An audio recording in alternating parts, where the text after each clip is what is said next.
नमस्ते, स्वागत है आप सभी का द न्यूज तंत्र में। 12 वर्ष पहले लेखराज के गुर्गों द्वारा झांसी के पारीक्षा में राम बाबू शिवरे का घर कब्जा कर लिया गया था। बीजेपी शासन के अधिकारी आज तक कब्जा मुक्त नहीं करा पाए। पीड़ित के पक्ष में कई रिपोर्ट अधिकारियों द्वारा दी गई, लेकिन प्रशासन आज तक पीड़ित के घर को कब्जा मुक्त नहीं करा पाया है। यदि पीड़ित ने आरोप लगाया है कि सपा के गुंडे बीजेपी के नेताओं के संरक्षण में पल रहे हैं। झांसी एसडीएम से इस मामले में जानकारी चाहिए तो कागजों के घेरों में गोल गोल घूमते रहे। आप खुद सुन लीजिए पीड़ित ने क्या कुछ कहा है। इसके बाद सुनिए ईमानदार एसडीएम ने क्या कुछ कहा। चाचा, तहसील दिवस पे आज आपने प्रार्थना पत्र दिया है एसडीएम साहब को, किस मामले में दिया? मकान के अवैध कब्जे के बारे में। क्या है पूरा मामला? अब पूरा मामला तो उन्हें सब मालूम है, सारी रिपोर्टें हैं कि मकान राम बाबू शिवरे का है। अब पता नहीं है अब किस दबाव में या किस बाव में मकान के लिए एफआईआर नहीं करा रहे थे। हमको 15 दिन से कह रहा है कल कराएंगे। वो आज उन्हें टाल के कानूनियों को दे दी कि फिर जांच कराएगी। जब 15 अधिकारियों के हो गए, जिलाधिकारी ने अपने स्तर से जांच करा ली, फिर इन्हें जांच कराने की क्या जरूरत है? कहाँ पर है ये मकान? पारीक्षा मेन रोड। पिछले कौन कब्जा किए है? दर्शन सिंह यादव। कब से किए हैं? 2012 से। तब से आप भटक रहे हैं लगातार। तो कितनी रिपोर्टें आपके फेवर में लग चुकी हैं? 20। उसके बावजूद भी कार्रवाई नहीं हुई? अब एक इनके पास सभी रिपोर्टें लगी रखी, लेकिन ये नहीं कर रहा कार्रवाई। बताओ क्या कहते हैं? अब कह रहे कि टार रहे आपको, कौन बात से टार रहा है समझ में नहीं। क्या लगता है आपको? हमें तो ये लगता कि अब क्या कहते हैं हम इनके बारे में, क्या कहते हैं कुछ अब कहेंगे तो अधिकारी ये कुछ तो वजह है ही।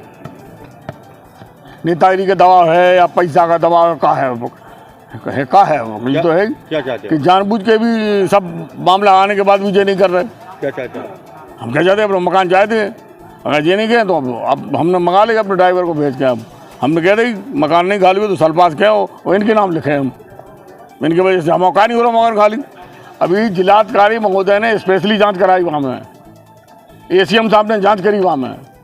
क्या पाया? और जिटा रहे जांच में क्या पाया? जांच में तो उन्होंने खुद पढ़ा लिखी है कि राम बाबू शिवरे का मकान है, अवैध कब्जा है। फिर भी नहीं कर रहे जी। ये केवल एडीएम साहब नहीं कर रहे। फिर भी आपके पक्ष में वो सारी चीज़ें नहीं हो रही, जो कार्रवाई होनी चाहिए। भाई साहब, हमारे पक्ष में सारी रिपोर्ट है, मकान हमारा है, सब कुछ हमारा है। वो एफिडेविट ये लिख के दे रहा है कि मकान हमने नीलामी में लिया है, समझना बात को, और नीलामी करी है एडीएम साहब ने। तो इन्हें कहा गवाह सभी की जरूरत है। उसका कहना है कि हमने मकान नीलामी में खरीदा है, और नीलामी में 2011 में जो मकान नीलाम हुआ है वो प्लॉट भाव नीलाम, मकान से कोई मतलब ही नहीं है। तो इन्हें तो कोई गवाह सबूत की जरूरत नहीं है। बाने ने एफिडेविट भी देता हूँ कि मकान हमने नीलामी में खरीदो। अब साहब का जरूरत है, तुम अपने विक्रय पत्र पर प्रमाण पत्र दो, तुम्हें नीलामी करी, नीलामी फर्ज तुम्हारे पास है, नीलामी की फाइल तुम्हारे पास है। 3/1/2011 में नीलामी हुई थी, एडीएम द्वारा की गई थी। एडीएम के आदेश पर नायब तहसीलदार ने करी थी, और वही नीलामी आज भी फाइल रखी कि नीलामी प्लॉट में नीलामी फर्ज रखी, इन्हें नीलामी फर्ज भी दे देगी। अब इन्हें कहा समझ की क्या जरूरत? आप बताओ हमें।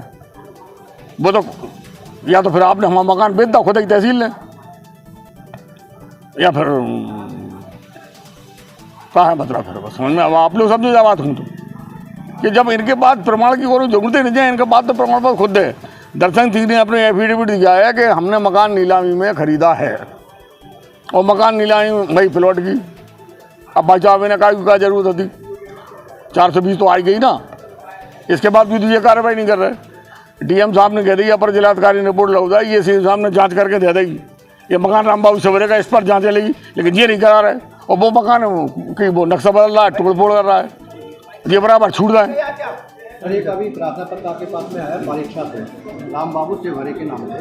वो पिछले 12 साल से इस मामले को लेकर भटक रहे हैं, कई बार रिपोर्टें भी लग गई उनके फेवर में। क्या है उनका प्रकरण? देखिए पुराना है, 2011 का है। उनका ये कहना है कि उनका वहाँ पर एक मकान था, उसने जो है 2011 में उस समय एक नीलामी हुई थी एक होटल की। तो उनका ये कहना है कि जो नीलामी हुई थी तो नीलामी लेने वाला जो था उसमें जो है उसने जिस ज़मीन की नीलामी हुई थी उसकी न लेकर के उनके मकान की जो है कब्जा कर लिया जाता है। तो इसकी शिकायत है।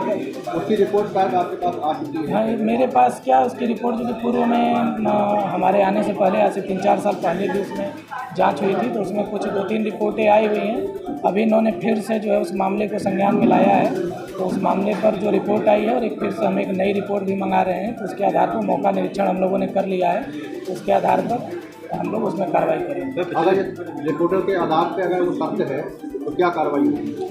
नहीं, अगर वो गलत पाए जाएंगे, अवैध कब्जा अगर उनका आता है उसमें, तो फिर FIR कराएंगे और उनको भूमाफिया की कार्रवाई करेंगे।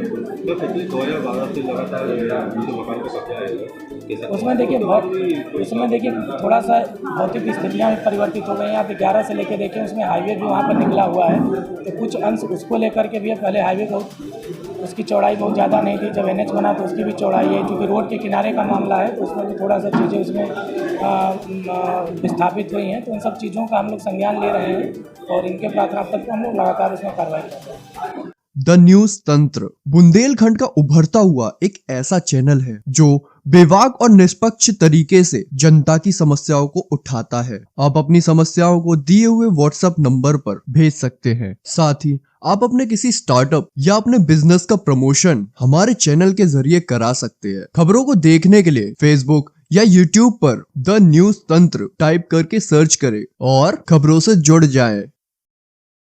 वीडियो पूरा देखने के लिए आप सभी का धन्यवाद।